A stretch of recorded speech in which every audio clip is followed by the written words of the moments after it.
мен бірақ баламды босанған кезде мен бірінші істеген жұмысым, баламды алған кезде мен саусақтарын, аяқтарын бәрін ақтарып қарадым ғой. Бір саусағы кем емес па, бір жері бірдеңе болып қалған жоқ па мына баланың деп. Сенесің ба, уже мен учебкаға кіріп бара жатырмын, музыка шығып жатыр, ана Арна менен Баян екеуі көйлегімді ұстап тұр, төбемнен көйлегім кигізе салады, мен мынаумен жүгіріп сахнаға шығамын ғой. Сол кісінің қолдауы болды ма, қалай болды? Ол кезде Үшекең ренжімесін, қолдау болған жоқ. Мен бүйтіп ойлайтын, баламды кішкене өсіріп алайын, мен точно кетемін. Мен қайтсем де кетемін бұл үйден. Мен тұрмаймын адаммен, өйткені бұл менің адам емес. Мамасы енді өзім енем тұрады ғой. Енемнің көзінше мен аяқ киімді кигізіп беретін болды. Мен істеген қулығым мынау болды. Мамасымен ұстау керек дедім. Мамасына жағу керек те. Мамасына жағу керек, сосын ары қарай барлық нәрсені мамасы контроль жасап береді маған.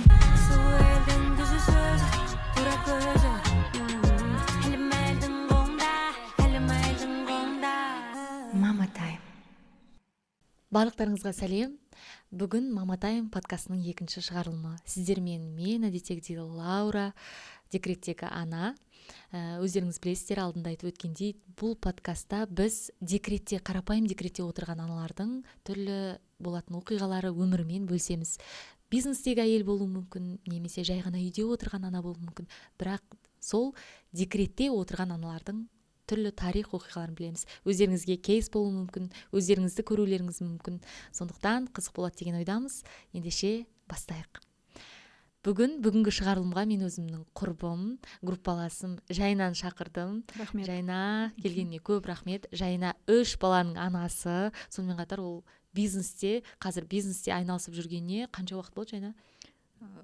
Негізі өзім мен академияға түспей тұрып, екеуміз бірге оқымай тұрып, мен 2014-тері бастаған шығар. 10 жылдай бизнесте жүрген, бизнесте 10 жылдай бизнесте жүрген ана, сонымен қатар жаңа айтып отырмын ғой, 3 баланың анасысың. Енді менде андай болған жоқ, бизнес болғанда, например, андай бірдеңе алып сатып өткен жоқ, мен сразу уже бутик аштым. Сол жылдары, сол кезде. Енді қараңыздар, дәл осындай бүгін керемет жанмен түрлі тақырыпта, декрет туралы тақырыпта әңгімелесеміз. Ендеше бастайық. Жайна, өзің туралы қысқаша айтып өтсең. Мен ең алдымен Қытайда туылғам біріншіден, екіншіден Жүргенов өнер академиясында бакалавр бітірдім. Одан кейін MBA, яғни бизнес басқару мамандығы бойынша магистрант атандым осы Қазақстанда. Қазірге 3 баланың мамасымын. Алды 1-ші сыныпта оқып жатыр, кішкене, 2-ден асты. Сол 2-ден асты, бірақ қарашы, 2-де мен балам 2-ге келіп жатыр, мен енді шығып бастап жатырмын да, өзім жұмысыма кірісіп деген секілді. Ал сен молодецсің, былай айтқанда. Енді қазір сен оның қырсымен бөлісесің. Қалай сен былай молодец болып жүрсің? Былай ғой. Не жедің десе. Сол, не жедің? Мен енді бұл қызды, өздеріңіз жаңа айтып отырмын, мен группаласым деп бұл қызды академия кезінен танимын. Сол кезден еңбекқор қыз ғой. Енді мен сіздерге ең қызық моменттен бастайық. Жайна академия қабырғасында тұрмысқа шықты. Қай 3-ші курс, 4-ші курста аяғың ауыр болды, 1-ші ұлыңа сен қалды? Мен 2-ші курс бітірген жылы шықтым. 2-ші курс тұрмысқа шықтым. Шықтым, сосын 3-ші курста аяғым ауыр болды. Сосын 3-ші курс бойы мен ішім шарти пары жүрдім ғой, сабаққа білесің. Негізі ол академияда ол енді кішкене ақылға сыймайтын нәрсе. Басқа оқу орындарында болатын шығар енді олай. Оқуын тастап кетіп, қайтадан келіп жалғастыратын жағдай. Енді біздің академияда негізі өзің группаңмен бітіргенің жақсы ғой, өйткені біз 4-ші курстағы жұмысқа білесің, 2-ші курстан бастап уже дайындаламыз деген сияқты. Қиын болды негізі. 3-ші курс маған қатты қиын болды. 4-ші курста мен 3-ші курсты бітірген жылы жазда баламды босанам. Шілденің 12-сі. Сөйтіп оқу басталатын кезде как раз 40-дан шығады да, ол сөйтіп 1 сентябрь оқуға барам. Мен қазір өзім таңғалып отырмын да. Енді ол кезде біз студентпіз, Жайна ана болашақ ана. Сол кезде состояниеңді түсінбеппіз. Өйткені андай ғой, енді өзің басыңнан өтпеген білмейсің. Біз екеуміз бір рөлді ойнаймыз, білесің ғой. Бізде Жайна екеуміз де жаңағы академияда театр өнер факультетін, актерлық өнер мамандығында оқып бітірдік. Енді сол мамандықта біз спектакльге дайындалып жатырмыз. Екеуміз бір рөлді ойнаймыз, келіннің рөлін ойнаймыз.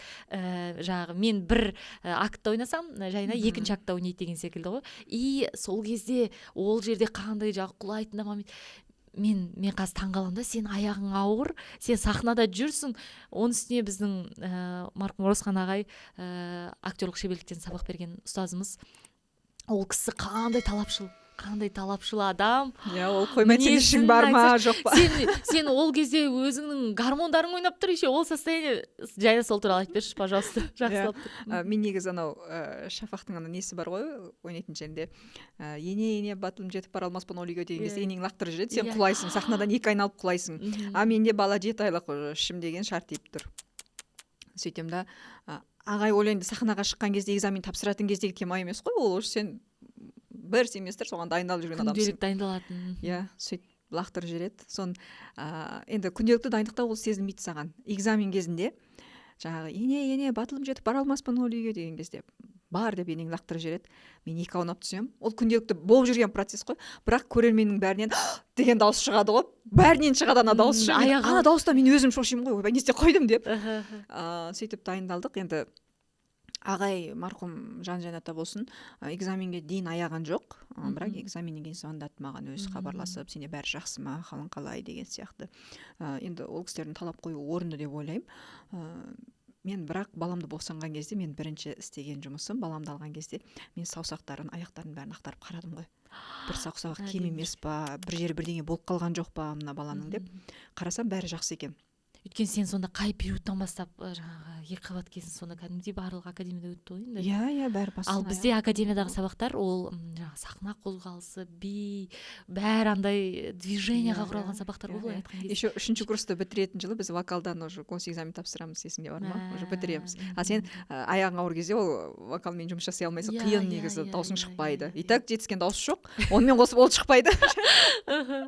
Ол енді кішкене ауыр процесстер болды ғой. Прям қазір енді сен түсініп отырмын Жайна, өйткені мен ол кезге қайтқым келмейді шынын айтсам, уже қорқынышты кішкене мен үшін. И мынандай дүние болады да, мен сөйтіп баламды көрем, балам денсаулығын тексертіп сөйтіп жүрем.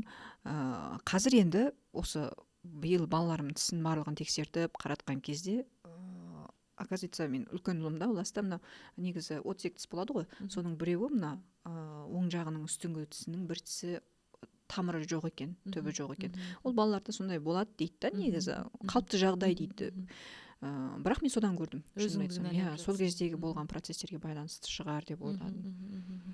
Енді мысалға ана моментке тоқталайықшы. Біз білмейміз да, біз енді бер жағын білеміз. Сен балаңды босандың, 40-нан шығарып келіп тұрсың сабаққа, былай айтқанда, есімде сенде ауыр сахналар болды ғой, кейін ауыстық қой Оразхан ағай. Сол кезде жаңағы Оразхан ағай қанша қатал болғанмен ол түсініп жанашып жүр екен ғой. Сол айтады да, жанашып жүргенде білесің бе, бір момент болды, рөлді алып қойды сенен. Бір сондай бір момент болды ғой. Мен кетіп қалғам сабақтан. И ол вполне нормальный зат екен ғой, былай айтсаң. Әрине ол, енді білмеймін. Жоқ, оның қызығын қосайыншы. Ол айтады да, бір күн ағай келеді, в общем, жаңағы учебканы қолданатын болады, бізде сабақ болмайды деп 4-ші курста енді өзіміздің аудиториямыз жоқ, басқа жақта оқимыз ғой. Сөйтіп ағай шығып кетеді. Ой, мен қуана, мен балама кетуім керек, өйткені енді мен баланы емізуім керек деген сияқты.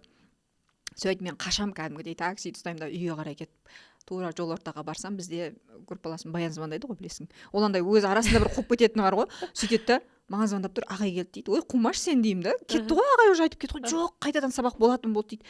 Мә, таксистке айтамын ғой, артыңызға қайтыңыз, мен бағанағы жерге апарып тастайсыз деп сөйтіп сол аралықта 1-2 звондап үлгереді. Қазір Жайна келмесе мен оны шығарам, алып тастаймын. Масқара. Мен сенесің ба, уже мен учебкаға кіріп бара жатырмын, музыка шығып жатыр, ана арна менен Баян екеуі көйлегімді ұстап тұр, төбемнен көйлегімді кигізе салады, мен мынаумен жүгіріп сахнаға шығамын ғой. Сол кезде ғой мен уже екеуміз ауысып жаңағы алып тастаған. Мынандай момент болды, ана моментте ғой, рөлді алды, и помню бір сондай момент.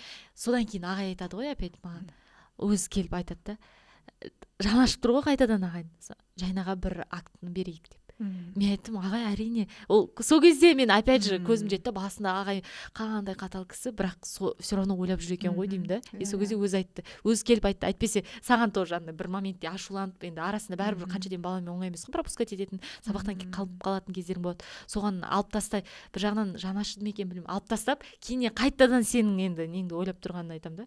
Қызық моменттер. Енді сол нені айтшы, 40-нан шығарып келген периодта қандай, сен денсаулығың қандай болды, не болдың, қалай сен күтіндің, қандай момент болды ол кезде? Мен негізі ол кезде бір 23 жастамын ғой, 23 жас, өзім баламын шынымды айтсам.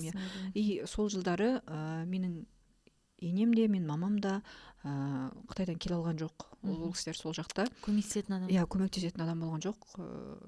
Мен бір жеңгем болды. Ол кісі, рахмет, ол кісіге баланың 8 айына дейін қасымызда болды негізі. Сол кісінің көп көмегі дейді ғой. Мен босанған кезде де қасымда болды.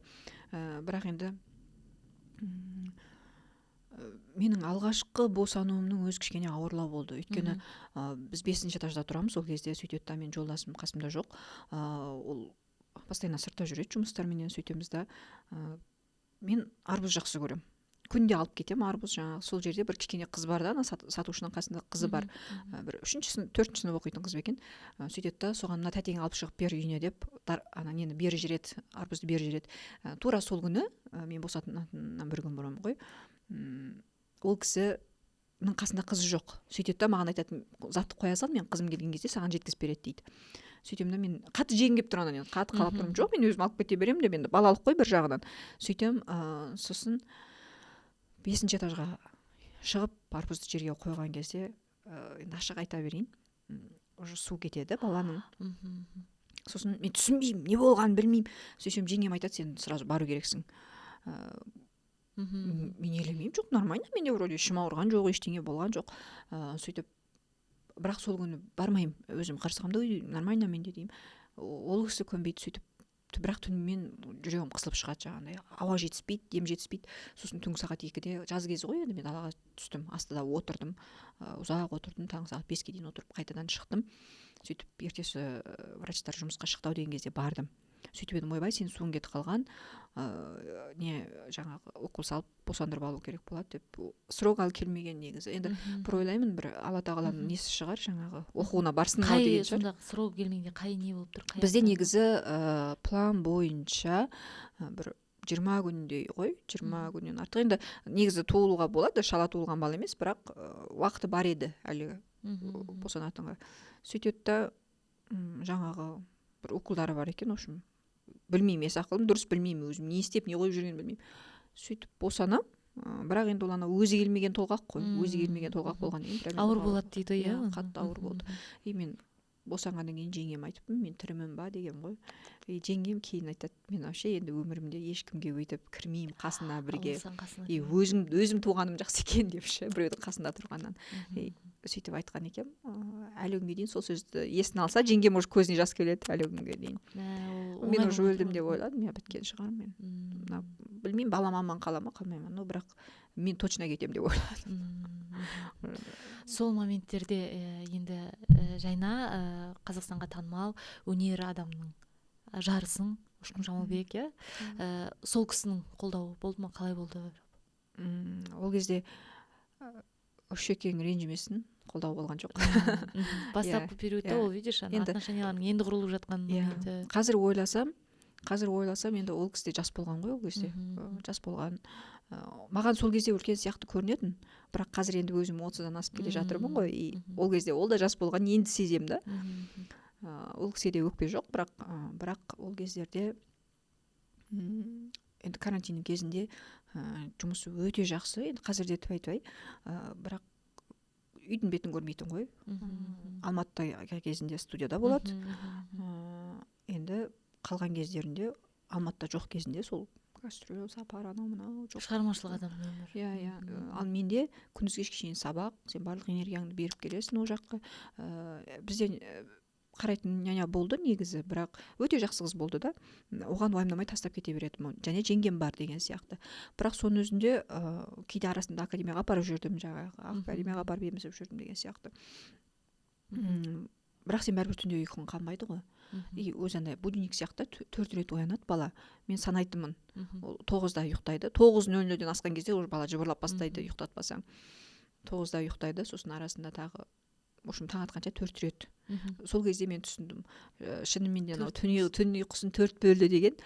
Мен солай санмен есептеп алдым да, шынымен 4 бөледі екенсің ғой ұйқыңды деп.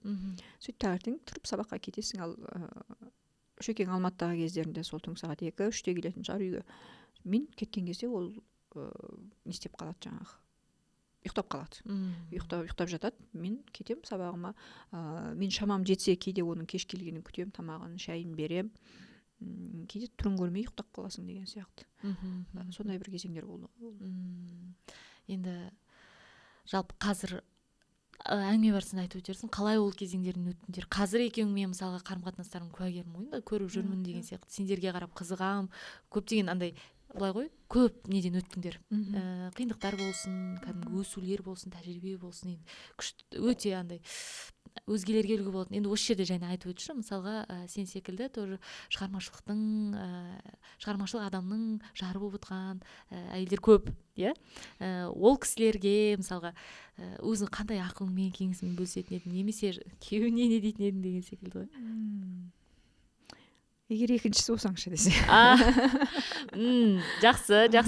Енді оны ашық айту керек шығар, иә. Менен бұрын бір отбасы болған, ол жағында бір ұлы бар, араласып тұрады. Мен білуімше араласып тұрады, енді мен араласпаймын. Бір-екі рет көргенім бар баласын, бірақ енді шешімді өздері қалай қабылдайды, ол жерде мен басында былай ойлайтынмын. Араласса балаларымыз енді бір отбасының балалары ғой енді деп сөйтіп ойлайтын, бірақ кейін менде өте мықты бір психолог кісімен сөйлестім. Ол Қытайда тұрады, негізі Қытай кісі ғой. Қытайдағы 5 мықты психологқа кіреді миллиардтың ішіндегі. Сол кісіге айтқан кезде ол кісі айтты, сен періштенің рөліне кірмей ақ қой деді. Ол араластыра ма, балаларын араластырмай ма? Ол сенің Құдайдың рөліне кіріп періште болмай ақ қой деді ғой. Сен ол күйеуіңнің құзырындағы нәрсе, ол өзі шешеді. Араластырғысы келсе окей, араластырғысы келмесе де окей деген сияқты. Оны енді не үшін айтып отырмын? Бізде негізі алғашқы кезеңдерде мен негізі біреудің отбасын бұзып тұрмысқа шықтым деп ойламаймын. Бірақ ол кісі менімен хабарласқан кездер болды. Сен сөйттің, сен бүйттің деген кезде мен бастапқы кезінде өзімді қатты кінәлайтын едім. Мен сөйтіп қойдым ба, мен бүйтіп қойдым ба деген сияқты. Бірақ енді мен де біреудің жалғыз қызымын. Атам да, әкем де органда өте жақсы жұмыс жасаған, сондай бет-беделі бар кісілер болған. Кейін ойлап көрсем, мен енді ондай ақымақ, жынды емес екенмін. Енді өзің де білуің мүмкін, мен академияда негізі студенттердің арасында жағдайым жақсы болды ғой. Типа Каспий. Сенен сұрайтын едік қой, банк болдың ғой сен. Иә, біздің группаның Каспий мен едім ғой. Оның не үшін айтып отырмын, енді ондай бүйтіп бір жағдайына қарап, өйтіп тұрмысқа шығатын адам емес едім, бірақ та менде бастапқы тұрмысқа шыққан жылдары баланың стресі болды, ол жақтан да стресстер болды мен үшін, және де күйеуімнің жұмысы андай болған кезде мен бастапқы 3 жыл шынымен мен ажырасам деп ойлап жүрдім. Мен білмеймін, енді мен ол кезде бастапқы 3 жылда әрине алғашқы жылдарында өзім ақшамды өзім тауып үйреніп қалған адам едім. Кейін балам өмірге келгеннен кейін шынымен де мен ақша тарапынан қиналып бастадым. Мен білемін, мен егер қазір ақша таппаймын, мен күйеуімнен кетсем, мен енді мамамның қолына барған мен үшін ыңғайсыз мысалға. Сондай бір іштей жібермейтін бір деңгейлерің болады ғой бәрібір де. Сол кездерде мен бүйтіп ойлайтын, баламды кішкене өсіріп алайын. Мен точно кетемін. Мен қайтсем де кетемін бұл үйден. Мен тұрмаймын адаммен, өйткені бұл менің адам емес деп. Сондай бір кезеңдер өтті ғой. Қалай сен енді былай айтқанда ол кезеңді жеңіп шықтың енді? Екінші балаларың мен психологияны көп оқыдым. Мен ұлас туылудан бұрын оқып бастадым ол нәрсені. Өйткені мен кішкене кезімде мені мамам өте қатты жаңағы қарағанда басқарған, айтқанына көндірген, айдағанына жүргізген. Мен олай болғым келген жоқ, мен баламды олай тәрбиелегім келген жоқ. Мен енді сабақты өте жақсы оқыдым, 5-ке оқыдым деп айтсам болады. Мен Қазақстанға келем деген кезде біздің туысқандардың бәрі әлі Қытайда. Өйткені олардың ол жақта өте жақсы жұмыстары бар, зарплаталары бар. Бұл жаққа келсе не істейтінін білмейді ғой, енді үлкен кісілер. Папам поколениясы болсын, біздікі болсын. Мен кетем деген кезде бәрі қарсы болды. Айдалада қаңғып бір туысы жоқ, мына қызға не бар деді. Не істеп барады деген кезде мені мамам қолдады сол кезде. Барсын деді. Енді менің мамама айтатын ең үлкен алғысым ғой енді осы жаққа. Бірақ оғанға дейін бізде ол жақта 100 балдық шкаламен бағалайды ғой сабағыңды. Мамам 90 балл алған кезде ұрсады кәдімгідей. Кішірек кездерімде да. Сөйтіп мен жаңағы 9-10 сыныпқа барған кезде вообще өзгердім кәдімгідей. Мен тіл алмайтын болдым. Мен қыдырып кететінмін жаңағы. Енді түнде сыртқа қонып кетпеймін, бірақ жаңағыдай, в общем, түнге дейін жүремін қыдырып қыздармен. Бұзықтықтар жасадым. Қыздармен емес, именно ұлдармен төбелесіп қалам. Бұрын жаңағы, ой, сен балаң сабағы жақсы дегенде еститін мама. кейіндеп уже бәлемен төбелесіп қалды, қызың түгілемен сөйтті дегенде естіп жүрді. И мен сол кезде түсіндім, сен баланы кішкене кезде қаншалықты қатты басқарасың, бірақ өзің контроль жасайсың. Иә, ол қашып тұрады сыртқа деген сияқты. Бірақ бір жақсы жер, мені құтқарған дүние, мен мамаммен өте ашық сөйлесетінмін. Мен артымнан жүгірген жігіттер туралы айтатынмын ол кісіге. Және ол кісі өте жақсы маған мәміледе болып айтып беретін. Сен бүйтсең болады екен, онда сөйтсең болмайды деген сияқты нәрселерді әдемілеп, жақсылап жеткізетін, жаңағы ұрсып емес, ойбай немене сен қайдағы жігіт сенің артыңнан дейтін нәрсе емес, керісінше әдемі жеткізе білді. Сол мені құтқарды. Егер мен өсе келе ол кісі тағы да сол бұрынғы менің кішкене кезім сияқты жаңағы неге сен сөйтпейсің, неге сен бүйтпейсің болған кезде вообще басқа болады менің тағдырым. Мен сол нәрселерді ойлай келе, мен балам туылатын кезде мен өте көп кітаптар оқып бастадым. Және де мен психологиялық білімдерді ала бастадым. Сол кезде ол негізі бала тәрбиесі туралы оқыдым ғой, бірінші бала тәрбиесі туралы оқыдым, бірақ оның нәтижесі жолдасым екеуміздің қарым-қатынасымызды жақсартуға апарды. Мен түсіндім, мен ол адамды түбегейлі түсініп бастадым. Мысалы, мен бұрын былай ойлайтынмын, бұл мені тыңдамайды дейтінмін. Бұл мені тыңдамайды, бұл менімен сөйлескісі келмейді. Бұған тек қана баласын туып үйде отырып тамағын істеп беретін әйел керек. Одан басқа бұған ештеңе керек емес. Бұл мені шынайы жақсы көрген жоқ. Просто енді бірінші жағынан андай дүниелер болғаннан кейін бұл әдепті, ибалы, өзіне ұнайтын, иә деп енді өзіне ұнайтын сондай адам алғысы келді. Менен соны көргісі келді. Мен ондай емеспін деген сияқты нәрсе. Өз ойын ғой. Иә, өз дүниелерімен мазалайтын, сосын мен оған қарсы келе беретінмін. Қарсы келген кезде жаңағындай енді төбелескен жоқпыз, прям ол да маған ей деп әлі күнге дейін сөйлеп көрген адам емес. Андай бір психологиялық тұрғыда бір-бірімізге кәдімгідей қарсы келе беретінбіз. Ол сен жейді, кәдімгі миыңды жейді да, сырттай төбелес емес оның бәрі. Бірақ бағанағы бала тәрбиесі туралы оқыған кезде, адамның психологиясын түсініп бастаған кезде, менде кәдімгідей саналы сезім ояна бастады. Сен өзіңді өзгертіп бастадың ғой? Иә, мен өзімді өзгертіп бастадым. Мен ол адамға ішкерлей үңіле бастадым, күйеуіме. Ол не үшін олай істеп тұр? Не үшін мені тыңдағысы келмей тұр? Мен не үшін оны тыңдата алмай тұрмын? Ол неге жаңағы бірдеңе айтсаң қашады ол тақырыптан? Үйден қашып кеткісі келеді да, ол тыңдағысы келмейді. Неге деген сұрақтарды іздеген кезде, мен ол адамның түпкі табиғатын, болмысын тани бастаған кезде тамырдан басуды үйрендім. Уже тамырдан басып бастадым деп айтады ғой қазақтарда. Тура сөйтіп тамырдан басуды үйрендім, сөйлесуді үйрендім, дұрыс қарым-қатынасты үйрендім. Мен өзім өзгердім. Енді кейбір кісілер келіспеуі мүмкін, ой неге бәрі әйелге байланысты емес қой, иә анау ғой мынау ғой деп айтады ғой, бірақ шынымен анау кейбір кісілердің айтатынына келсем, сен бірінші өзіңді өзгерт дегенде ол жаңағы, иә, ол күйеуің оңбаған жаңағы абьюзер болып тұрса да сен өзіңді бүйтіп жаса деген нәрсе емес. Ол дұрыс сөйлесе білу, дұрыс қарым-қатынас жасай білу, неге деген сұрақтың жауабын көп іздей білу екен де отбасында. Және оны ғылыми түрде іздеу. Содан кейін барып бізде жақсарды отношениямыз.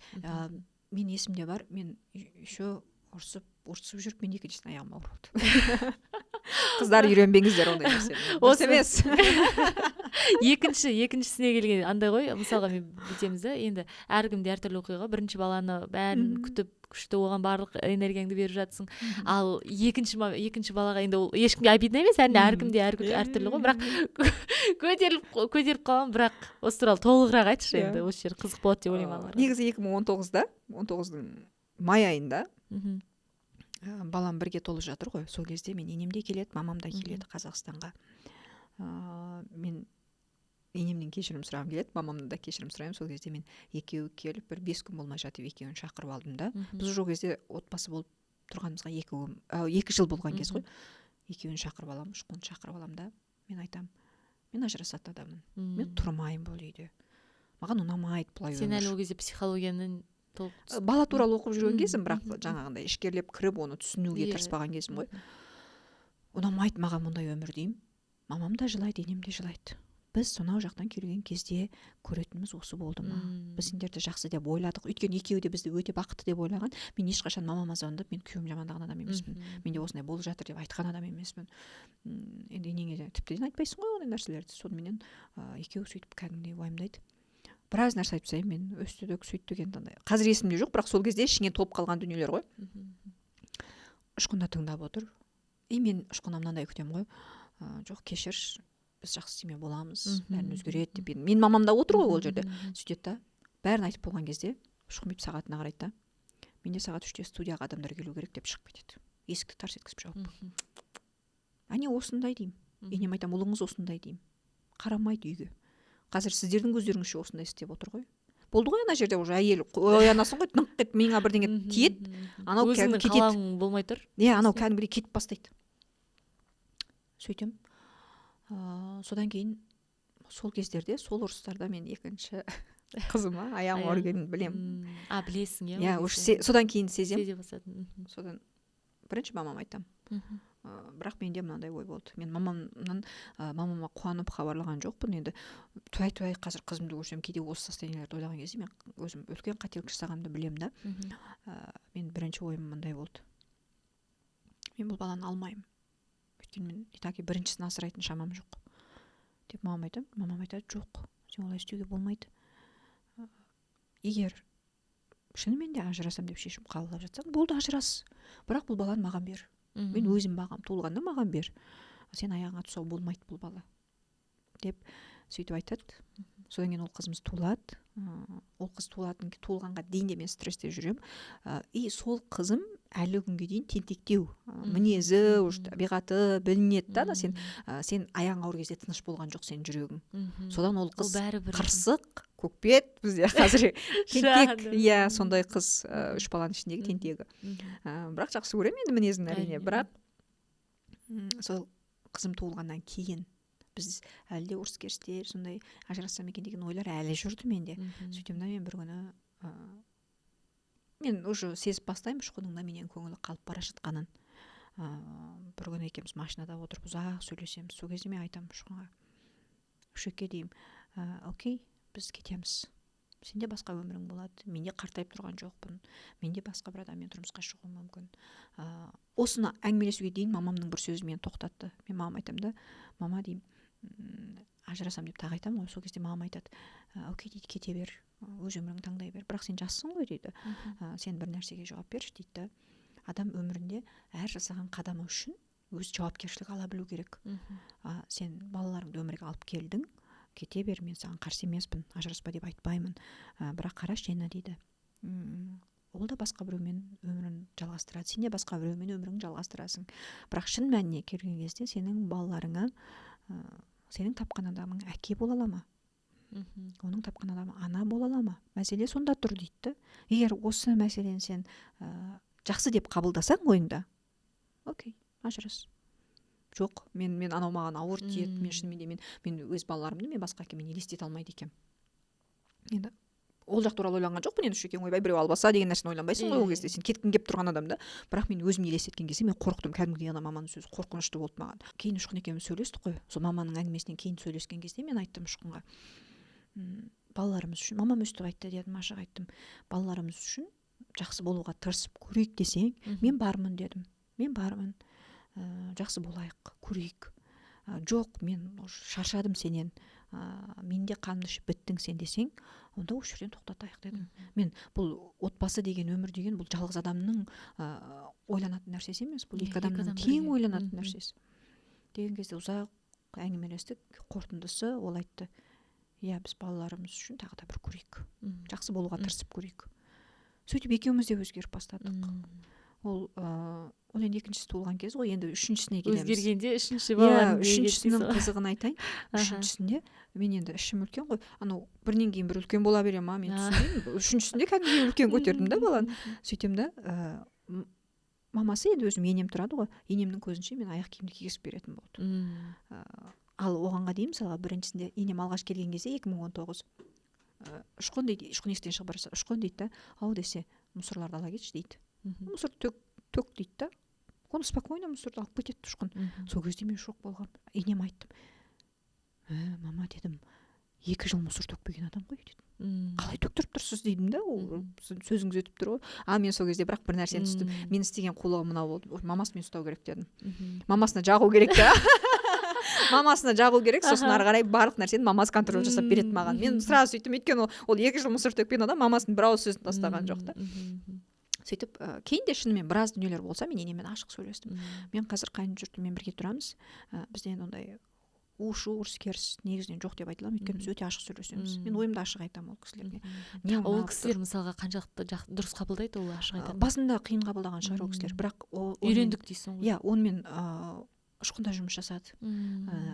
Енеменен сөйлеседі, өстіп енді Жайнаның табиғаты, мінезі. Жайна, енді осы жерде ойын бөлейінші, осы жерде айтып өтші, мысалға бірге тұратын қаншама қыз келіншектер бар ғой, ата енемен әлі де тіл табыса алмай, соларға өзіңнің өмірлік неңнен, тәжірибеңмен бөлісіп бір ақылыңды айтсаң. Иә, мен ойлаймын да, бұл жерде енеге ғана байланысты емес, келінге ғана байланысты емес. Бұл екі адамның қарым-қатынасы ғой, ене мен келін деп айтсақ, ол екі адамның қарым-қатынасы да, және оған өте үлкен дәнекер ол еркек қой. Мен мысалға бағанағындай, мен алғашында барып ол кісілерге маған мынау ұнап тұр, ұнамай тұр, мынаны дұрыс деп тұрмын, қате деп тұрмын деген кезде, егер менің артымнан барып ұшқын Жайна ойын ашық айтатын адам, оның көңілінде кір жатпайды, ол ойындағысын ашық жеткізеді сіздерге, бірақ ол жаңағындай оның бір жаман ойы емес, просто ол айтып талқылап алғанды жақсы көреді деп ұшқын оны жеткізбесе, онда енемнің көңілінде мен бір былш еткізіп айтып отыратын оңбаған көкбет келін болатын едім. Солай қабылдайтын еді енем.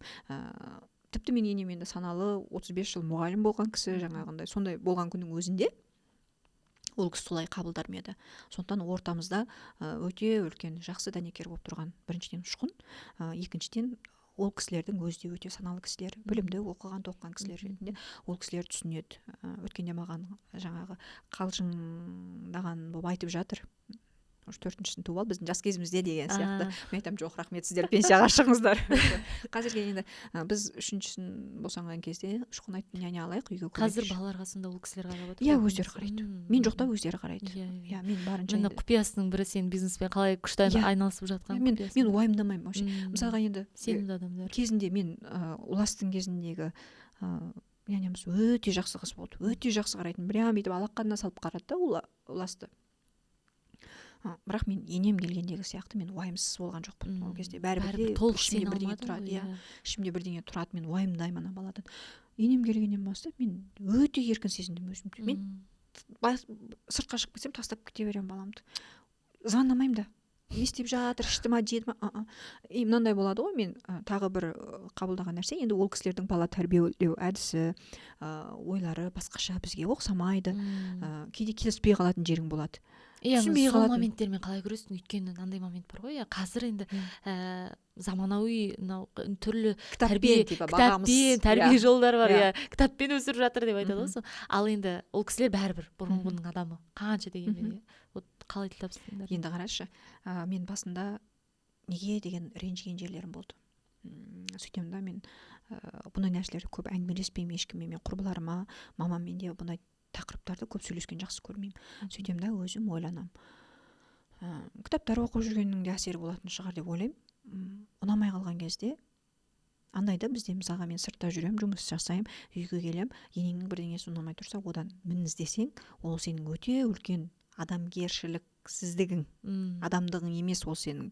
Ол кісі сен балаларыңа қарасып жатыр ғой, көмектесіп жатыр ғой. Және де өте маңызды бір нәрсе бар, келіндер ескеретін да. Ол сен күйеуің тәрбиелеп берді ғой. Сен күйеуің оңбаған емес, жынды емес, алқаш емес, дені дұрыс, әдемі табысын тауып жүрген жігіт ретінде өсіріп берді ма? Ол солай өсірейін деп жатыр ғой ол баланы да. Ол жерде андай өзің бірдеңе оқып алып, өзің анау 15 көйлекті кейін тоздырып алып, ол кісіге сен неге сөйтпедің, өйтпедің. Ол өте үлкен қателік. Сондықтан мен маған келіспейтін, ұнамайтын дүниелер болса да, мен окей деп жақсы қабылдаймын. Жақсы қабылдаймын. Ол кісінің талғамы, ол кісінің ойы, ол кісінің жаңағы тәжірибесі солай болды. Және одан ол тәжірибеден шыққан адамдар жаман болған жоқ қой. Мысалы мен күйеуім. Ол жаман болған жоқ, онда болды окей. Сен содан уже жеңілдеткенсің ғой. Өте жеңілдедім. Сен жауапкершілік. Егер сен әлі де сол анау өзіңде тұрып жауапкершілік, өзіңде тұрып жаңа ата-енеңе балаңды қаратып, бірақ сен ол кезде дәл қазіргідей жүре алмайтын едің бәрібір де. Қобалжып, уайымдап, кірісіп. Егер сен барлық нәрсеге өзің жабысатын болсаң, өзің қалайтын болсаң барлық нәрсені, онда жұмыс істемей ақ қой. Онда сыртқа шықпай ақ қой. Балаңды өсіріп, қағып барлық жететін жеріне жеткізіп ал да сосын барып істе жұмысыңды. Ал ол кезде енең келіп сенің тұрмысыңа араласа, сен айтсаң болады енеңе. Ренжіп емес. Мен баланы өсіріп отырмын. Жауапкершілік менде болғаннан кейін, сіздің ойыңыз дұрыс шығар, бірақ мен өз балама өзім қарағым келеді. Мынандай ғой, мысалға қараш, мынандай нәрсе бар да. Қазір кейбір әжелер бар, мысалға, әже рөлінде емес, мамасымен мама рөліне таласады. Білесің ондайды? Мысалға, мама рөліне таласады да, өзін, енді ол сендердің ситуацияларында емес шығар, бірақ бар ғой, мысалы, өзін мамасынан қызғанып деген секілді болады. Сондай болмады ма сендерде? Болған, бір-ақ рет. Ол қызық. Мен мамам келеді да үйге, сосын мен ұлымды, ол кезде қызым туылмаған кез, нағашыларыма ертіп баруым керек болады. Мен нағашыларым осы жақта туысқандарым бар, өзім туысқандарым жоқ. Сөйтеді баратын кезде енем кәдімгідей ренжіп қалады.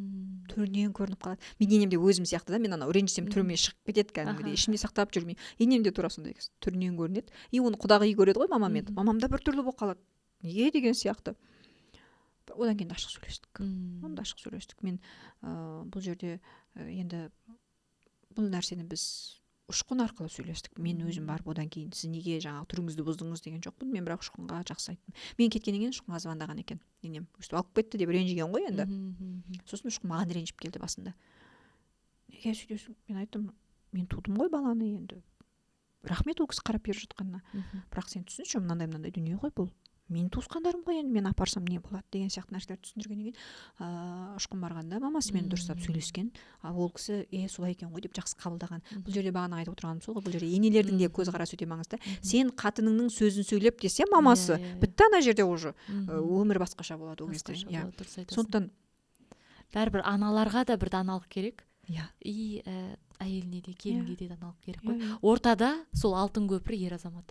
Мысалға сен сол моментте ашуланып мамасына тікелей айтсаң, ол мүлде басқа нәрсе болады. Басқаша болады. Сондықтан тіпті ер азаматтар алтын көпірдің қалай болу керегін түсіну керек сияқты да. Ол міне мына жақтан келген ақпаратты мына жаққа дұрыс жеткізу, мына жақтан келген ақпаратты мына жаққа дұрыс жеткізу. Өте дұрыс. И мен сосын бір нәрсе бар да. Енді бізде көбінде шынымен де қыз тәрбиесі, ана деген өте маңызды. Ол нәрсе маңызды, мен оны маңызсыз деп шығармаймын, бірақ мен екі қызыма қарағанда көбірек ұлымды қамшылаймын. Қамшылаймын дейсің ғой? Қамшылаймын. Өйткені оның ертең өз-өзіне, отбасына жауапкершілікті ала алатын саналы ұрпақ болғанын мен қалаймын. Өйткені ол енді бір отбасының тірегі ғой. Ол әкесі қазір маған қалай тірек болып жүр, ол да солай тірек бола алу керек. Көп нәрсе әйелге емес. Ол өзі жаңағындай дұрыс деңгейдегі адам болған кезде, саналы адам болған кезде, ол өзінің санасына сәйкес келетін қыз табады. Мен ойлаймын, егер ол олай болатын болса, оның санасындағы қыз ол жаңағы мыжылып жүретін, езілген, жаңағы ойбай деп қалған, ырбиып қалған қыз емес. Кәдімгі оқыған, тоқыған, білімі бар, деңгейі бар, сондай келін болашақта маған келетін шығар деп ойлаймын да. Ал оған лас дайын болу керек. Оның санасы дайын болу. Оның маған бәленбай білім оқып, жаңа Гарвард бітіргеннен маңыздысы, ол аманатын алды ма ол қызды, онымен дұрыс қарым-қатынас, отбасын дұрыс жасай алу керек. Осы ойын қатты ұнап тұр да. Ол барлық аналарға керек деп ойлаймын да, өзінің ұлын дұрыс тәрбиелеу. Ең бірінші міндеті деп ойлаймын да. Біздегі қоғамдағы бір енді осы қазір уже біз ол нәрсенің несін зардабын көріп жатырмыз да. Яғни қыздарды керісінше лидер қылып жаңағы ол қыз бәрін білу керек деп тәрбиелейміз да, қысып былай айтқанда. Ал ер азаматтарды еркін жібереміз. Соның салдарынан мен ойлаймын жаңағыдай жауапкершілігі аз балалар болады, ер адам жауапкершілігі аз болады. Одан кейін ода мінезде бәрі содан қалыптасады ғой былай айтқан кезде. Керісінше еркіндікті қыз балаға беріп емес, орын ауысып кеткен да. Кішкене мен өзім бағанағы сабақтарымды 5-ке оқыту, мама қатал дедім ғой. Бірақ менің мектептегі сыныптастарым, егер көріп отырсаңыздар, ол кісілер біледі. Маған былай прикол жасайтын, Жайнаның тісінен басқасын бәрін мамасы жуып береді деп айтады. Мен 11-ші сынып бітіргенге дейін мен өзімнің іш киімімді жуып көрген адам емеспін. Жумағамда. Оны не үшін айтып отырмын? Мен Қазақстанға алғаш келіп, общагада тұрып бастаған кезде мен тамақ істеуді үйрендім. Мен телефонды былай қоятынмын да, мамаға айтатын, мен мама плов жасағым келіп тұр, не істеймін? Мама айтады, етті былай турайсың, төрт бұрыш турайсың, үш бұрыш турайсың, жаңа сәбіз бүйтіп турайсың. енді сал, суын құй, 2 шыны су құй, бүйт сөйт, бәрін солай үйретті мама. Былайша айтқан кезде тамақтың бәрін онлайн үйрендім. Зат сатып алсам да не алуым керек, тамақ істейін деп едім, мынаны аламын ба, сөйтем ба деген сияқты. Ал бірақ тфәй қазіргі кезде мен отбасымды тап-таза етіп, тамақтың түр-түрін істеп, балаларымның күнделікті киімін күнде ауыстырып, даже іш киімдердің бәрін қолмен жуып деген сияқты да, бәрін қатырамын. Мақтанған емес, шынымен де. Сен андай ғой, оған бәрібір мен үйреніп үлгердім дейсің ғой. Үлгердім. Сол үшін де мен ертең 2 қызым үлгереді деп ойлаймын. Әкесі де сөйтіп айтады маған, бірден айтсам. Керісінше мен балаларға кішкене қаталдаумын, әкесі жұмсақты. Сөйтеді, тиіспе ол қызға. Ана екіншісі кішкене өсіп қалды, кішкенесі кішкене ғой, ол ойнап жүр, кішкене сәл, анау кішкене өсіп қалды, ол садикке барады. Мен өткенде айтам, ол анау тақпақ айтады да, тақпақ айтып келе жатып, оның арты, в общем, бірдеңе болып кетеді. Тақпақ емес, басқа бірдеңе болып кетеді сонымен. Айтам да, мынау кішкене ана уласқа қарағанда топастау деймін да. Сөйтсем айтады, сен өзің айтатын едің ғой, балаларды бір-бірімен салыстырма деп дейді да, папасы айтады. Жоқ, енді бүйтіп қарасам, біртүрлі мына қызым деймін да, сөйтсем, тиіспе оған. Өседі ол. Дұрыс. Өскен кезде үйренеді бәрін. Алыспа ол қызбен деп сөйтіп айтады. Енді тәрбиеге көшіп жатырмыз ғой. Осы жерде айтып өтейікші, жаңағы осыдан өзім декретте отырғанда сен енді сенің бір маған ұнайтын қасиетің өзіңнің алған біліміңді өзгелермен бөліскенге аянбайсың. Ол тегін болсын, былай енді одан ақша табуды көздемейсің негізі. Мен соған куәгер болдым да, өйткені жаңағыда чат ашып, сол жаққа өзің қанша Қытайдан оқыған білімің бар, ағылшынша, қытайша оқыған кітаптарыңды қазақшаға аударғаныңды чатта аналарға тегіннен бердің, былай айтқанда. Керемет. Мен андай уақытым болмаса да арасында тыңдап, мә деп таңғалатым. Мына қыз менімен қатарлас қызы ба деп, бұл ұшып кеткен ғой деген секілді да. Сол енді сол жердегі позитивті тәрбие, осы бала тәрбиесі туралы айтып өтейікші. Біріншіден мен айттым ғой, жаңа Улас мен ішіме бітіп бастаған кезден, мен уже ана болуға дайындалып бастаған кезден мен үйрене бастадым ғой. Бірақ менде мынандай дүние болды. Мен өйтіп ақшалып, өйтіп оны бір бизнесқа айналдырып, үлкен дүние жасаған жоқпын. Өйткені мен профессионалды психолог емеспін. Мен толық мамандығым ол емес. Сондықтан мен өзімді олай да таныстырғым келмейді. Бірақ мен енді шынымен де өте көп білімдер алдым ғой. Өте көп ақша құрттым. Бұл салада мен бір 7-8 мың доллар кемі құртқан шығармын бас аяғы да. Өйткені енді мен алғашында чатасып өстіп аналарға сабақтар болады, тегін тыңдайсыздар ма деген кезде мен есімде бар. Алғашында чатта 68 адам болды. Алғаш кірген қыздар сондай болды. Осыдан біраз жыл бұрын ғой сол. Сөйтем да, мен сабақтарды өзім мына жақтан үйренгенімді біраз уақыт қорытып аламын да, сосын чатқа айтамын. Мен алғашында білім алып бастаған кезде мен ұстазым айтты, үйренгеніңді бөліс деді. Бөліссең көбейеді деді.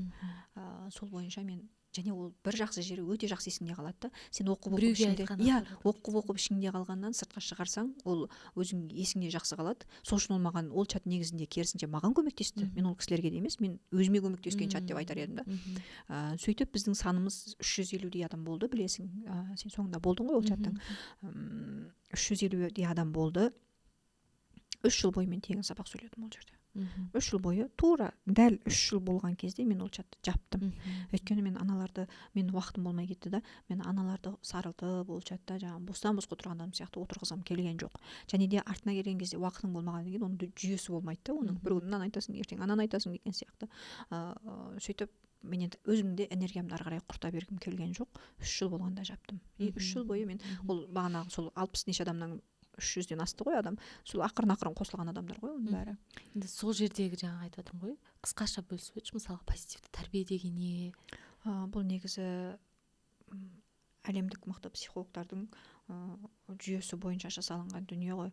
Америкада Дженни Ерсон деген әйел кісі көз тірі, ол кісінің сол кісінің бастамасымен жасалынған бала психологиясы. Негізі қазір көп өте мықты кісілердің бәрі, бізде Қазақстанда біраз танымал кісілер бар, осы білім жүйесінен өткен, мен танитын, мен білетін да. Негізі балалардың тәрбиесінің әлем бойынша мысалға 100 кітапты алып келсеңіз, бала тәрбиесі туралы жазылған 100 кітаптың айтатыны бір дүние. Ол осы позитивті өсу, позитивті тәрбие, яғни ұрып соқпау баланы. Содан келеді. Бірақ ұрып соқпау дегенде мынау ғой, біз ойлаймыз да, бала тәрбиесі десе, баланы ұрмай өсіру керек десе, біз оны қатты еркелетіп жүреміз. Принципсіз еркелетіп жүреміз. Ал жаңа қатал болу керек десе, біз оны ұрып соғумен бағалаймыз. Негізі ұрып соғу деген нәрсе, мысалға қазір әйелдерін ұратын еркектер бар ғой, мен түсінбеймін оларды.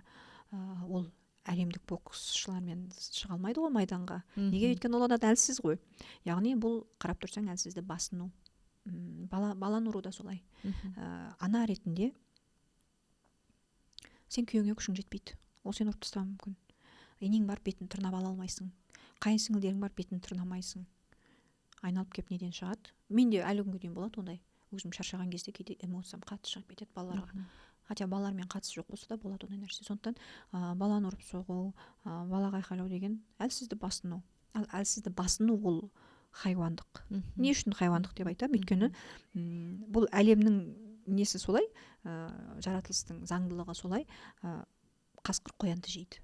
Қоян әлсіз болғандығы үшін, иә. Қасқырдың күші жетпейтін аңдар бар мысалы. Хайуаннан парқы жоқ деген сол жерде айтылған нәрсе ғой. Ал енді бағанағы тәрбие ол тек қана ұрып соғу менен шектелмейді. Болды, ұрмаймын, соқпаймын мен баламды. Онымен емес. Ол жерде өте үлкен бізде өзіміздің отбасылық принциптеріміз бар. Мемлекеттің заңы болмаса, мемлекет болмайды ғой. Сол сияқты сен отбасыңның принциптері болмаса, ол отбасының жаңағы фундаменті дұрыс қаланбайды. Мысалы, сен бөлісіп кетші, отбасыңда сендерде қандай принциптер бар? Өте маңызды принциптер. 9-ға дейін бала ұйықтап болады. Ол суббота-воскресенье болып бөлінбейді. Бүгін сенбі екен, ойбай ойнап жүре бер, 11-ге дейін жоқ. 9-ға дейін төсекте жату керек. Бала тісін жуып, беті қолын жуып, 9-да бала төсекте болу керек. Бұл өте маңызды дүние. Балалардың денсаулығы үшін. Одан кейін телефон күніне 20 минуттан аспайды.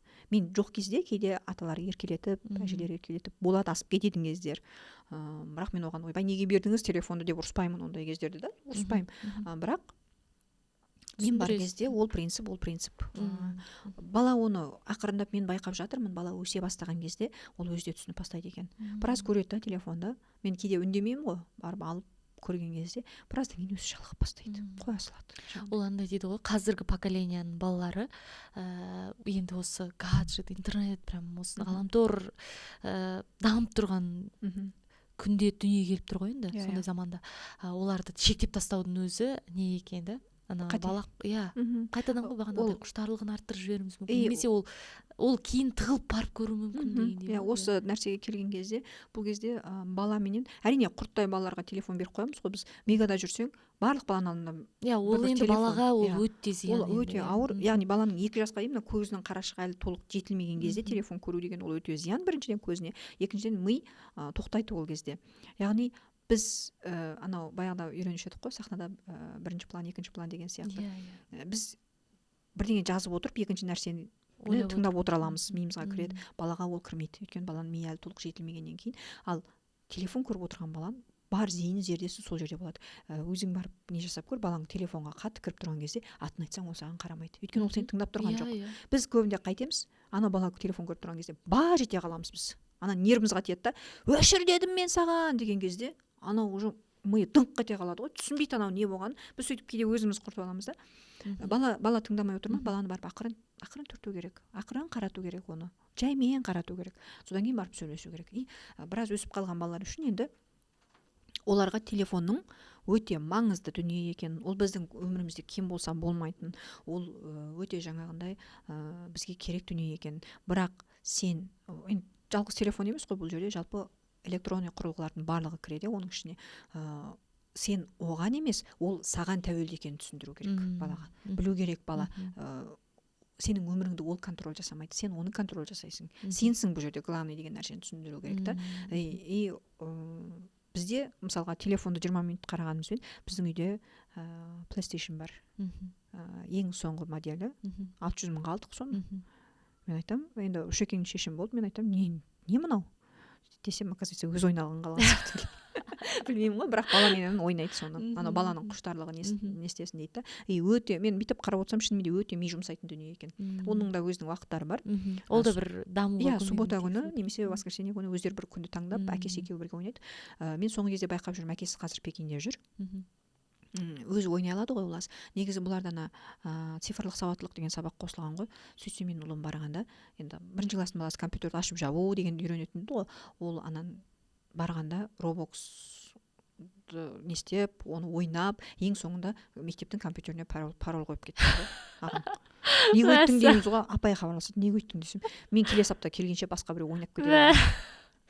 Сол енді бүйтіп қарап отырсаң, шынымен де бағанағы интернеттің заманда туылған балалар ғой. Енді шынымен де біртүрлі, бірақ мен байқап жүрмін, әкесі кеткеннен бері ол даже сұраған жоқ менен PlayStation'ды, ойнаймын деп айтқан да жоқ. Өйткені балаға ол қызық емес, уже ойнап болды, көрді деген сияқты да.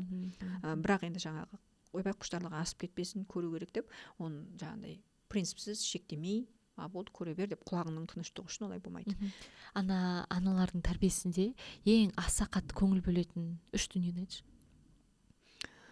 Енді ол шексіз шығар, бірақ сен үшін маңызды. Дұрыс қарым-қатынас баламенен. Баланы сынаудан бұрын, баланы сындаудан бұрын, ұрсудан бұрын, оған сен өзіңнің эмоцияң, кейде болады ғой мамалардың эмоциясы, бірақ адамда эмоция болу деген қалыпты нәрсе, ол оған позитивті тәрбиені үйреніп алып, менде эмоция жоқ деп, жаңағындай балаңа өмір ашуланбайтын керемет образ ойнаудың қажеті жоқ та, болады. Бірақ сол эмоцияларың шығып кетпес бұрын, балаңның сабағының жақсы болу болмауынан бұрын, ең маңыздысы ол баламен дұрыс қарым-қатынас, яғни араларыңда бір көзге көрінбейтін жіп дейміз ғой, осылай жалғап тұру керек баламен. Ол үзіліп кетпеу керек. Ол үзіліп кеткен кезде сен тәрбиеңнің ешқайсысы мәнді болмайды. Ешқайсысы оның құлағына кірмейді. Ал мынау бар кезде сен тәрбиелемей-ақ бала өседі, әдемі өседі. Ол осы нәрседен айырылып қалмау керек. Мейлі ол қызыңмен болсын, мейлі ұлыңмен болсын, тіпті күйеуіңмен де. Қыздарыңды қалай өсіресің? Қыздарыңа тәрбие. Енді ұлыма қаталдауым деділер. Қазірге мен енді шыны керек, 3 балаға бірдей энергияңды құрту оңай емес. Бізде Улас 4 жасынан бастап фортепианода ойнап бастады. Қазір Жұбановта 1 сыныпта оқиды. Екіншісін негізі скрипкаға береміз деп ойлағанбыз, бірақ әлі мен энергиям жетіп жатқан жоқ. Жетпей жатыр энергиям. Мен негізі қыздарыма қатты талап қоймаймын деп ойлаймын. Болашақта енді әлі өскен жоқ қой, бірақ өсіп жатса мен қатты талап қоймаймын, бірақ олар мен бағана айтқан сияқты арамыздағы қарым-қатынас, мен олармен, мамамен мен қалай сөйлестім, мен солай сөйлесем олармен. Болашақта енді бұйырып жатса, жігіт туралы да ашық сөйлесем, ойларымды ашық айтам. Өте еркін сөйлескім келеді олармен. Мен сенің инстаграмда бір неңді оқып қалған емеспін де, балама қатты, мысалға оны музыкальный жаңағыдай мектепке де бердіңдер, анда көп, тым көп қатты нагрузка беріп жіберген жоқпын ба деп ойлап едім ғой бір моменттерде. Мен маған солай айтты, ертер айтты, сен баланы қинап жібердің, шаршатып жібердің дейді. Жоқ, мен оған келіспеймін. Біріншіден баланың уақытын ұтымды пайдалануды ол өзі үйрену керек. Уақыт ұтымды болу керек. Тайм-менеджментті мен оған уже үйретіп жатсың. Дұрыс, ол міндетті түрде. Мысалға бізде Улас мемлекеттік мектепте ғой, енді қазір 30-ге дейін оқиды, спецтен шығады сағат 1-ге қарай. 1-ден 2-ге дейін 1 сағат тамақ ішетін уақыты бар. 2-де ол ағылшынға барады. 1-ші сыныптың баласы. Біз оны тоқтатқан жоқпыз. Мысалы, осы аптада Улас жұма күні ауырып қалды, кішкене мазасы болмай тұр екен, апай звондады, кішкене ауырып тұр деп. Мен апайына ағылшынға звондап айттым, ағылшындағы апайына, біз бүгін келе алмайды Улас. Бірақ біз келесі аптада, біз сейсенбі күні 12 сағат толықтатамыз. Бұл оның өзінің қызығушылығы бар ма? Өйткені бізде ағылшынымыз өте жақсы. Барған центріміз жақсы да, балалармен ойнап жүріп үйретеді, сондықтан ол бармаймын деп айтпайды ол жерге. Фортепианоға кейде шаршау болады. Мен бірақ ондай кезде айтамын Уласқа, әкесі де сөйтіп айтады, үйренгің келмесе үйренбей-ақ қой. Жоқ, мама, мен Жұбановта оқымаймын, мен пианист болмаймын деп ойласаң, біз сенің пікіріңе қарсы емеспіз. Біз саған басқа мектеп қарастырамыз десең, бұл сөзді естіген кезде анау кәдімгідей жоқ деп эмоцияға беріледі ол кезде. Оқимын дедім ғой мен деген сияқты. Тастаймын деп айтқан жоқпын мен сендерге, сондай эмоция шығып кетеді. Мен сол кезде түсінемін, ол шынымен де жақсы көреді пианиноны. Сендер андай ғой, мысалға, балаға таңдау берер алдын сендер оған барлығын көрсеттіңдер деген секілді ғой. Ертең ол, біз айтамыз ғой, балаға таңдау беру керек, бірақ ол таңдай алу үшін де көріп, ұстап, біліп көру керек. Мен мысалға өзімнің тәжірибемнен айтар едім, мен ағылшынды жасым, балам туылғаннан кейін оқып бастадым ғой. Менде қазір енді керемет, нашар деп айта алмаймын деңгейім, бірақ керемет те емес. Неге? Өйткені менде ол кішкене күннен үйретілген нәрсе емес та менде. Мен Уласты негізі басында 3 жасында беріп бастадым ағылшынға. Қызық рет, аптасына 2 рет сөйтіп барып жүрдік та. Сол кезде маған айтты, көп адам айтты, баланы бәлен жасқа келмейінше басқа тіл үйретіп керек емес, оның ана тілі жақсы шықпай қалады, анау кешіріп қойыңыздар деймін. Мен 3 жасымда баламның видеолары бар ғой, тап-таза сөйлейді қазақшаны. Тап-таза, прям арасында мақал қосып сөйлейді керек болса. Ол Абайдың өлеңдерін уже жаттап бастады. Енді ойнап жүріп жаттадық ол нәрселермен. Бүгін Абайдың өлеңін жаттатамыз саған емес, бүгін кел балалар оқулық емес, оған мен ойнап жүріп жаттадым ол нәрселерді. Тілі таза шыққан балаға уже не үшін үйретпеске? Оның үстіне ол аптасына 2 рет 3 рет сен оны 1 сағаттан үйреткенің үшін ол ағылшын маманы болып кетпейді, ол келмейді ғой ол нәрсеге. Сондықтан мен оған қарсымын. Және де өте маңызды бір нәрсе бар. Баланың мынау тілге деген несі қызығушылығы болғанда миының қабылдауы 12 жасқа дейін өте жақсы дейді. Егер ол, например, былай есептейікші, 12 жасқа дейін ол Қытай тілін жақсы тыңдап жүрген болса, құлағында Қытай тілінің несі бар болса, француз тілінің жаңағы әуені тұрса, ағылшын тілінің, орыс тілдерінің әуендері тұрса құлағында, ол 12 жастан кейін сол тілді үйренсе де ол өте тез қағып алады. Өйткені анау бар мида.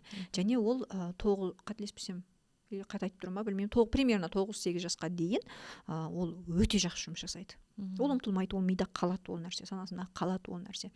Сондықтан енді әркім әрқалай айтады ғой, мүмкін мамандардың зерттегенде бар шығар, ойбай бәлен жасқа дейін оқытпау керек басқа тілді. Мен оған келіспеймін. Ана ретінде мен өзім білемін ғой, енді баламды қалай тәрбиелесем. Және мен 2-ші, 3-ші балаларымда да солай мен дайындаймын. Бізде план бар, бұйыртса жасқа қарай мүмкін Малайзияға барамыз, мүмкін Қытайға барамыз, балаларды алып барып біраз тұрайын деп тұрмын. Шетелдік тілге. Ол да балаға өте үлкен даму ғой негізінде. Өте керек болады. Жаңа мемлекет, негізі балалар расында да мысалға, қазір мен өзімнің баламдан көремін да. Кез келген жаңа дүниенің өзі, мысалға атты алайық, жылқыны. Ол атты суреттен көріп жүрді, ал бірақ оны өзі барып біз қай кезде 9 ай сонда ауылға бардық та, Рүстем нағашыларының ауылына барған кезде атты тірідей көріп, ол ана атты есте сақтап қалды. Ат бірден ат иісі несі, мен айтамын да сонда бала деген қалай ғой, естіп оқығаны бір бөлек, көргеннен бір бөлек, енді шексіз олардың даму процесіне мен қазір өзім ана болып сол процесті көріп таңғалып жатырмын да. Балаға мен ойлаймын керісінше осы бастапқы 3 жылға дейін керісінше дамуына аса қатты назар аудару керек. Өйткені баланың миы өте бәрін былай ғой губка сіңіріп алады, бәрін сіңіріп алады. Өте жақсы сіңіреді. Сосын сен маған ат деген есіме түсіп тұр ғой, мен балаларымды, бағана тіл туралы айтып жатыр едік қой, мен балаларымды жаңағындай Пүсенай деп өсірген жоқпын үшеуінде. Мен оларға туылған күннен бастап мен оларға адам ретінде қарадым. Яғни оны тұлға ретінде қарадым. И мынандай бір қызық болған ғой, мен нағашы ағам үйі бар, бөле ағам үйіне апарғанда мен қызым ол кезде 2 жаста. Сөйтіп тілі толық шықпаған, бірақ сөйлейді анау. Сөйтеді да андай кішкентай ойыншықтармен ойнап отырады екен да. Сөйтсе не істеп ана бір атталып ойнап отыр екен. Сөйтеді да мен бөле ағам келеді да, чучума деген ғой, енді чу деп жаңағы не істейді. Сөйтсе бүйтіп қызым қарағанда ат деген ғой. 2 жастағы қыз ат деп айтады дейді. Ана бөле ағам шошып кеткен ғой, ойбай мынау атты біледі екен ғой, мен оны білмейді деп еркелетіп тұр деген ғой. Сөйтсе бетіне қарап ат деп айтады дейді. Сол сияқты мен андай Пүсенай деп олай істеген жоқпын. Барынша сен бала қалай өзің қарайсың, яғни бәрін түзу дұрыс айтасың. Мен адам ретінде қараймын, тұлға ретінде қараймын. Ұнамай тұрмас, істемей ақ қой, жарайды, окей, келісемін. Бірақ сен адам ретінде, телефонның темасы өткенде маған айтады, біздің сыныпта 6 балада телефон жоқ, 6 балада ғана телефон жоқ екен дейді да балам. Оғанға дейін 2-3 рет талқылағанбыз телефон темасын, алу алмау туралы. Балам тағы да сұрақ қойыншы, не үшін керек дедім. Өзінің ойын айтады енді, сөйтем ғой, бүйтем ғой. Мен айттым, мен сені таңдап барып сайым, түсте аламыз сені сабағыңнан. Яғни сен сабақтан сырт кездің бәрінде біз қасыңдамыз. Саған керек емес қой. Анау сөйлесеміз. Мен айттым, неге басқа ата-аналар алып береді онда дейді. Біріншіден дедім, сен өткенде концерт болды ғой сендерде. Сол кезде мен сені салыстырмаған шығармын. Сен жақсы ойнайсың пианиноны, басқа ана баладан жақсы ойнайсың, мына баладан кем ойнайсың деп салыстырмаған шығармын. Сен сенсің, болды мен үшін. Сол сияқты біреудің баласы телефон алып беріпті, біреудің баласы сөйтіпті деп мен саған өйтіп істей алмаймын. Оны біз саған PlayStation алып бермейтін едік қой деп ол жерден ұстадым. Сосын айттым, біз алып бермейтін едік қой саған PlayStation. Басқа балалардың бәрінде жоқ екен. Мен оны салыстырып алып берген жоқпын. Басқада жоқ, мен баламда болсын деп алып берген жоқпын. Демалсын, ұтымды пайдалансын, керек кезінде ойнасын деп алып бердім. Және мен саған сенгеннен кейін, сен уақытты дұрыс контроль жасайтын білгеннен кейін деп сөйтіп, мен как раз мен жұмысыма әкеп тастайды, шұғын бар болатын машинада. Сөйтіп түсіп кеткеннен кейін шұғын айтады дейді, осы маманың бетке айтып тастайтын жаман. Одан қайтып біз телефон талқылаған жоқпыз. Оның сен бұл айтқаныңды қабылдай алу үшін де сен өзің көрдің бе? Сендер былай ғой, ата-ана бір талапты қою үшін өзі сол талапқа сай әрекет етіп жатсыңдар да. Мысалы, сен өзің салыстырып жатқан жоқсың, сондықтан айтыласың деген секілді ғой. Сондықтан ата-аналарға да осы жерде айту керек секілді да. Сіз өзіңіз қандай да бір талап қояр алдын өзіңізге қараңыз. Сіз Иә. қаншалықты ол талапты өзіңіз Өте. орындайсыз? Өте, ол өте өзіңіз маңызды. Біз біздің жетпей қалған арманымызға баламыз жеткізетін сияқты. Біздің істей алмаған жұмысымызды баламыз істейтін сияқты. Біз қатырмаған нәрсені баламыз қатыратын сияқты. Жоқ, сен өзің 30-ға келіп тым қатырмасаң, балаңнан не күтесің? Құрттайды баладан да. Бала ол жеке тұлға, ол өзінің арманы, өзінің болашағы. Біз әкесі екеуміз қаладық оның пианист болған. Енді ол 4 жасында мен пианиноға барам деп айтқан жоқ қой бала. Біз алып бардық қой оны. Қаладық. Бірақ ертең ол пианист болса, біз қуанамыз. Болмаса, жақсы. Ол өзінің өмірі, өзінің таңдауы деген сияқты нәрсе. Осы жерде нені қосып кеткім келеді. Біз тамақтану туралы да. Мысалға енді біз жаңа Жолдасым екеуміз керемет дұрыс тамақтанамыз деп айта алмаймын да. Бірақ енді мен балама дұрыс тамақ беріп жүрмін. Енді былай ғой, үшеуміз бірге отырып жейміз, бірақ ол енді біздің тамақтану әдебімізді көрші, ол бала бәрін қайталайды ғой. Әкесі мысалы майонез жеуі мүмкін деген секілді. Алдында бүйтеді маған нанды бүйтеді, майонез ұстап алыпты қолына, нанды бер дейді. Мен енді Жолдасым өзі әлі сол неден құтыла алмай жүрген адам да. Нанды бер дейді, нан дейді. Несін түсінбей тұрмын ғой, күйеуім түсініп тұр, берсе ана нанды дейді. Берсе жағайын деп тұр ғой үстіне. Мен айтамын, міне сол кезде Жолдасым айтамын да, біз өзіміздің дұрыс тамақтану әдебімізді бастамай, баламызға қанша мен дұрыс тамақ пісіріп берейін, ол ертең сенің қуырылған тамағыңды бер, картошкаңды бер деп тұрады деймін да. Сондықтан расында да осы нәрсе қатты назар аудару керек секілді. Бірінші өзің бастап, тіпті кітап оқудың өзін, мысалы осы жерде тоқталайыншы, сен енді қаншама кітаптар көп оқисың ғой, қалай осы өзіңе сол әдепті үйретуге болады? Өзіме ма? Әдетті. Жоқ, мысалға өзгелерге, өзің сол үлкен адам, баладан бұрын өзің. Бұл әдет негізі менде бұрыннан бар болған ғой. Көрдің бе? Қайтадан кішкене. Және де мен кішкене кезімде туған күнім болса, мамам мені бірінші кітапханаға ертіп баратын. Сөйтетін да, мен еще өзім қалайтынмын соны ертіп барғанын. Сөйтіп туған күн болады ғой, көп ақша береді ғой саған, туысқандарың анау енді туған күн жасайды, ақша береді. Сол ақшаны алып барып мен кітап алатынмын да. Менде кітап өте көп болды. Және мен оны жатып алып оқығанды қатты жақсы көретінмін. Бірақ мен егер қазір енді кітап оқу өте қиын. Ол кезге қарағанда тіптен қиын. Өйткені қазір қысқа информациялар өте көп. Инстаграмды қарап отырасың да, барлық жаңағыдай TikTok болсын, не істеген сияқты боласың, бір ақпараттарды күшті сіміріп алған сияқты боласың. Бірақ оның барлығы тек былай ғана бөтіп кетеді дейсің ғой. Мен бір күшті нәрсе айтқым келіп тұрды. Дұрыс боқ сөз. Дұрыс қарасаң, ойы дұрыс, бірақ боқ сөз. Мағынасы жоқ, мән мағынасы жоқ. Дұрыс сөз, бірақ боқ сөз. Ол бір білім емес та негізі. Ал ондай заман келе жатқан кезде бар зердеңді бір жерге шоғырландырып, фокусыңды бір жерге жинап кітап оқу өте қиын. Өте қиын, мен оны білем. Қазір 10 адамның ішінде бір адам оқи ма, оқымайды ма кітапты мен білмеймін. Бірақ оны жинау, мен біраз жыл араға салып оқымай кеткен кездерім болды ғой кітапты. Сосын менде бизнесте қатты стресс болады бір жылдары. Сол стресске түскен кезде мен қайтадан кітапты қолыма алып бастаймын. Және ол мені өте жинайды, ойымды кәдімгідей жинап тастайды. Содан кейін мен тынышталады жүрегім, мен түсініп бастаймын өзіме не керек емес. Одан бұрын керек еместі де арқалап алып, бәрін жинап алып жүре берген ғой. Сөйтіп түсініп бастаймын. Мен яғни ойымды, санамды бір жерге жинауға қатты көмектесті. Мен қазір асықпайтын болдым содан кейін. Енді бірнеше жыл үзілістен кейін қайтадан кітапқа келдім деп айтып отырмын ғой. Содан кейін мен асықпауды үйрендім. Бұрын барлығын тындырып тастап, қатырып тастағым келетін. Қазір жоқ, бітпей тұр ма, окей, бітпей тұрсын деген сияқты. Енді жаңадан кітап оқығысы келіп жүрген қыз-келіншектер болса, декретте жатып кітап оқығысы келіп жүрген қыз-келіншектер болса, бірінші жеңіл кітаптардан бастаңыздар деп айтатын. Психологиялық кітаптар, тілі жеңіл дүниелерден бастап, ары қарай кете беруге болады. Тарихың бар, әлемдік мықты жазған кітаптар бар, ақырын осы жерде сезіліп тұрды, мысалға сенің көп кітап оқитының, кәдімгі осы уақыт мысалға да тіпті академия периодынан енді біз көп кездесе бермейміз ғой, былай айтқанда. Мен өзіме көп нәрсе алып жатырмын да, и ол білінеді, сезіледі, көрініп те тұр. Енді мен қазір өзім декреттің қақ ортасында отырған ана болғандықтан тіпті кейбір сөздерді ұмытып қаламын, солай болады ғой, білесің. Ойыңды жинақтай алмайсың. Өйткені сенің ойың әртүрлі нәрседе. Фокусың баланың тамақтандыру, киімі бар, анаусы бар, ұйқысы бар, жан-жақта да. И ойды бір жерге жинаудың өзі оңай емес екен. Қазір мен семен енді осы подкаст жүргізу барысында өзімнің таңғалып жатырмын да. Көптеген сөздерді ұмытып қалғаныма. Енді қазір мен жай кітап оқуды қолға алып жатырмын. Оған дейін мүмкін болмаған, менде оған дейін фокусы уақытта баламдауға мүмкіндік бермеді. Сосын бір нәрсе қосқым келеді, жоспар қоймау керек. Оған жаңағы мен мына кітапты 2 айда бітіремін, 3 айда бітіремін мына кітапты. Бітпейді ол. 3 айда бітпейді. Бір аптадан кейін қалады ол. Бірақ бір нәрсені жасау керек та. Оқымайтын кісілер үшін ғой бұл әрине. Оқығысы келіп жүрген оқымайтын кісілер үшін, иә. Күніне бір бет. Ол жатарда. Иә, жатарда.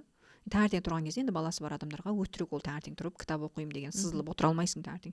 Бәрі балаларың ұйықтап қалғаннан кейін тыныш кезде бір бет, ертең бір бет, ара күні бір бет ақырындап қосылады. Бірақ ол тоқтамау керек. Ол дүйсенбіден жексенбіге дейін тоқтамайтын процесс болу керек сенде. Сол кезде нәтижесі болады ол нәрсе. Түсінікті. Енді жайнан қорытындылай келе мына ойға келейікші. Біздің қоғамда декреттегі аналарға білесің қатты андай, енді жоқ, ол қатты кірісу емес. Жаңа айтып жатырмын ғой, бізде мынандай нәрсе қалыптасқанда, декреттегі аналар отпускта демалып жатқан сияқты пляжда. Өздері загар алып деген секілді ғой енді. Сондықтан декретте жатып миллиондап деген секілді. Сол қоғамның қыспақтауы дейміз ба, қалай өзі соған қалай қарайсың, не деп айтар едің? Ренжімесін маған, жалпы декретте миллион тап дегеннің барлығы декреттегі аналардың ақшасын алып жүргендер ғой. Шын ғой, шындық қой. Иә, әрине. Күшті айттың. Егер сіз декретте жүріп миллион тауып жүрген болсаңыз, тапқан болсаңыз, мынандайсыз. Өте мынандайсыз. Мен қол қоямын сізге. Окей, молодец. Таппаған болсаңыз, ол қалыпты. Сен айтып отырсың ғой, сен бизнес жасайсың, сөйтесің, бүйтесің. Мен өте үлкен шығындарға кірдім ғой. Және қорытындылай келе, мен қайтадан бағанағы улас туылатын кезге, әрине бара алмайсың, қайта алмайсың, егер сол кезге апарып тастаса, мен тып-тыныш отыратын едім. Мен фокусымды балаларыма қоятын едім да, тып-тыныш отыратын едім. Мен оны қазіргі бизнестегі тәжірибемен айтамын оны. Мен бизнес басқаруды оқығаннан кейін айтамын ол нәрсені. Ол қателіктер кетті, және сен өзің қателіктерің үшін жауапкершілікті мойныңа аласың, ары қарай өміріңді түсіресің, иә? Табиғаттың заңдылығы. Бірақ жаңағы егер ана ретінде балаңды көтеріп жүріп жұмыс жасап, бар ғой бізде күшті, мен өткенде бір кісіні көрдім, жаңа Гарвардта оқиды екен, баласы кішкентай. Бізде бір қыз бар, мен атын ұмытып тұрмын. Кім, Жанеркен подкастынан көрдім, қателеспесем да. Өйтіп балаңды көтеріп Гарвардта оқып жүрсең, ол өте мықты. Балаңды көтеріп бизнес жасап ақша тауып жүрсең, өте мықты. Бірақ балаңды алып тып-тыныш үйде отырсаң, күйеуің тауып келгеніне қанағат етіп тып-тыныш үйде отырған болсаң, ол да мықты. Ол да мықты. Бірақ бір ескеретін нәрсе бар, егер үйленбеген, тұрмыс құрмаған қыздар болса да, мен айтқым келетін нәрсе, бірінші өзің саналы түрде өсіп алмай, деңгейіңді бір деңгейге көтеріп алмай, тұрмыс құруға асықпау керек. Асықпау керек. Бағанағы сияқты өз-өзіңді жейтін кездер көп болады ол кезде. Ақша таппасаң жейсің өз-өзіңді. Салыстырасың. Иә, анаумен салыстырасың, мынаумен неге деген сұрақтар көп кетеді. Сен ішіңде білімің толық болған кезде, сен жүрегің тыныш болған кезде, сен бірінші елмен салыстыруды қоясың, өйткені өзіңе сеніп тұрсың, ішің толып тұрғаннан кейін сеніп тұрсың өзіңе. Екіншіден, сен ол кезде декретте отырып ақша таппасаң да өзіңде жеңіл қабылдайсың. Бұл менде болу керек дүние. Мен мына жылдан кейін мынаны істеймін, сөйтемін, так баламды мына кезде пландаймын деген сияқты нәрсені сен ол кезде жасайсың. Ал ертеден шығып алып тұрмысқа көк тиын ақшаңды таба алмай, сосын балаңды туып алғаннан кейін енді ақша қайдан табамын деп өз-өзіңді қинаудың қажеті жоқ деп айтар едім. Енді әркімге тағдыр бірақ ары қалай ғой, ақыл емес, просто ойым. Андай ғой, декретте отырған аналарға ол өте үлкен еңбекті. Өйткені ана бала, сен өсіріп отырған балаңды ұйықтатасың, тамағын бересің, уақытымен жасау керексің, сен оның дамуы бар. Енді шексіз қазір современный мамаларға мен ойлаймын тіпті қиын. Өйткені талап көп оларға. Инстаграмда ашасың, сен бүйттің ба, так, баланы былай өсіреміз, мына жерде развитиясына мынаны жасауымыз керек, анда мындай. Енді ақпарат та көп. Опять же, салыстыру сол секілді ғой. И сондықтан дәл осындай қалай айтам, қысым көп жерде ең алдымен аналарға айтқым келеді да, сіз ең алдымен сіз мықтысыз. Өйткені сіз балаңызбен қазір бар тәрбиеңізді балаңызға беріп жатырсыз. Бар өзіңіздің бойыңыздағы энергия қуатыңызды беріп жатырсыз. Соның өзі ешқандай бір жалақы қоя алмайтын шексіз дүние деп айтар едім да. Оны бағалай алмаймыз. Сондықтан аналар өздеріңізге сенімділіктеріңізді тоқтатпаңыздар, түсірмеңіздер, өзі самооценка түсіп қалады ғой декретте. Айтатыным, сіздер ең керемет жансыздар. Дәл осы декретте отырып сіз бір тұлғаны тәрбиелеп отырсыз да. Ертең әлемге жіберетін ол сіздің жауапкершілігіңіз, әрине ол бізбен сіздің ертең қоғамға жіберетін ұрпағымыздың қандай болатыны, ол ең алдымен анадан басталады деп ойлаймын да енді. Кешір қоса салайын, негізі біздің Қазақстан үшін баланың саны маңызды, мен жоққа шығармаймын, бірақ сапасы тіптен маңызды. Сол нәрсені ескеру керек. Тек адамның санын көбейту емес, сапасы ол анадан басталады. Дұрыс айтасың, анадан басталады. Ол ана балаға бере алу үшін қуатты болып болсын. Әкеге де байланысты деп мен әке туралы бір нәрсе айтайыншы. Бізде Францияда тұратын жаңағы өте мықты компанияның несі бар. Компанияда жұмыс жасайтын кісі бар да, и сол жақта бастық болып жұмыс жасайды, CEO болып. Қазақ кісі жақында балалы болды. 6 ай өзі декретке шықты әйелімен бірге. Негізі оларда 3 ай ма сонда екен заң бойынша, ол өзі 3 ай қосып 6 ай бірге, баласы 6 ай болғанша қарады ана кісіні. Сондықтан оны не үшін айтып отырмын? Кәдімгі қазақ жігіт. Мені қуантатыны қазіргі біздің енді өзіміздің осы қатарластарымыздағы әкелерді көремін ғой. Біздің әкелерімізбен салыстырғанда әлдеқайда жақсы, әлдеқайда көмектеседі. Айтпай. Жаман емес деп қойын да, жақсы. Мен өзімнің жолдасыма да осы орайды пайдаланып алғыс білдіргім келеді. Өйткені алдыңғы подкастта да айтқан едім, бастапқы мен декретке шыққан кезде оның да жұмыс онлайн болды. Сол кездерде қатты көмектескен. Сол кезде түсінді ана болу қаншалықты қиын екен, баланы өсірудің өзі қаншалықты қиын екен. Сондықтан рахмет, жолдасым саған. Сондықтан әкелерге де үлгі болады деп ойлаймын. Сондай әрбір әке ол өзінің жауапкершілігін сезіну керек. Жайна енді подкаст тоқтатқым келіп тұрған жоқ. Сенімен әңгімелессек ары қарай айтатын тақырып өте көп екен. Қазір осы жерден шығып екеуміз бөлек шай ішу керек сияқтымыз. Саған рахмет, көп рахмет, келіп осында уақытыңды бөліп, қандай қарбаластың ішінде уақытыңды бөліп, керемет әңгімелеріңді, керемет өзіңнің өмірлік тәжірибелеріңмен бөліскеніңе. Саған мен ары қарай да тек қана өзің ішкі жүрегіңдегі қалау, армандарыңның орындалуын, бастап жатқан істеріңнің жақсы бір деңгейге жетуіне тілектеспін, қолдаушыңмын. Рахмет саған көп-көп. Үлкен рахмет саған да. Осымен құрметті аналар, біз көріп отқан рахмет. Подкастымызды аяқтаймыз. Жайна, екеуміз бір құшақтасып қояйықшы. Бір қолда бес, әйелдің бір қолмен елді тербей, сығыстық бойында, мүге болма шампида.